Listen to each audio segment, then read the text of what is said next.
વડિયાના અરજણ સુખ ગામે 60 વર્ષીય આધેડ પર હિંચકારો હુમલો. ગોંડલથી આવેલા દિનેશભાઈ સોલંકી પર થયો હિંચકારો હુમલો. બગસરાના સાપડ સુડાવડ ગામના શખ્સોએ કર્યો હિંચકારો હુમલો. દિનેશ સોલંકીના 2 શાળા સહિત 12 શખ્સોએ કર્યો હુમલો. દિનેશ સોલંકીના એક પગ કાપી નાખ્યો, બીજા પગમાં ગંભીર ઇજાઓ પહોંચી. કુહાડી વડે હુમલો કરી હુમલાખોર શખ્સો ઇકો ગાડીમાં ફરાર.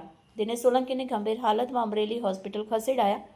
અમરેલી ડીવાયએસપી સહિતનો પોલીસ કાફલો હોસ્પિટલે પહોંચ્યો. અહેવાલ ભાવેશ વાઘેલા, અસ્મિતા ન્યૂઝ, અમરેલી.